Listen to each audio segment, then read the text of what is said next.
Hey friends, welcome back to our channel. இன்னைக்கு ஒரு ஹெல்தியான லஞ்ச் பாக்ஸ் ரெசிபி தான் பார்க்க போகிறோம். ஹெல்தி அண்ட் குயிக்காக செய்யக்கூடியது.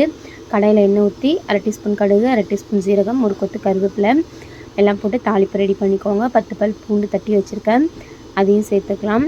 ரொம்ப ஹெல்தியான டேஸ்டியான ஒரு சாப்பாடு. கண்டிப்பாக இந்த ரெசிபியை மிஸ் பண்ணாமல் ட்ரை பண்ணி பாருங்கள்.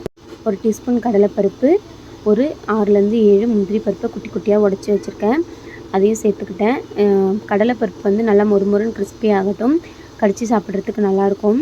ஒரு மீடியம் சைஸ் வெங்காயத்தை பொடிசாக கட் பண்ணியிருக்கேன். 2 பச்சை மிளகாய் கீனி வச்சுருக்கேன்.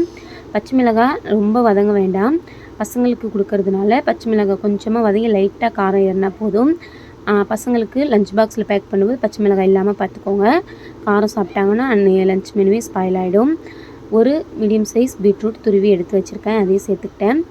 இதில் தண்ணி எதுவும் சேர்க்க வேண்டாம், எண்ணெயிலே வதங்கி வரட்டும். பீட்ரூட்டு ரொம்ப டேஸ்டியாக இருக்கும். ஒரு டீஸ்பூன் சால்ட்டு, 1/2 டீஸ்பூன் மஞ்சள் தூள் சேர்த்துக்கலாம்.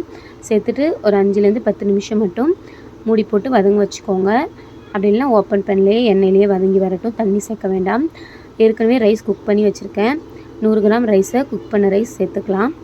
அவ்வளோதான். அடுப்பை ஆஃப் பண்ணிவிட்டு நல்லா கிளறி விட்டுட்டோம் அப்படின்னா இன்னையோட லஞ்ச் பாக்ஸ் ரெடி. சிம்பிளான டேஸ்டியான ஒரு லஞ்ச் பாக்ஸ் ரெசிபி கட்டாயம் செஞ்சு கொடுங்க. ஹெச்பி லோவாக இருக்கிற குழந்தைங்களுக்கு இந்த மாதிரி ரெசிபிஸ் பிளான் பண்ணி செஞ்சு கொடுத்தோம் அப்படின்னா ரொம்பவே ஹெல்த்தியாக இருக்கும். கலர்ஃபுல்லாக இருக்கிறதுனால பசங்களும் சாப்பிட்ருவாங்க. பீட்ரூட்டில் லைட்டாக ஸ்வீட்னஸ் இருக்கும், ஸோ கண்டிப்பாக விரும்பி சாப்பிடுவாங்க.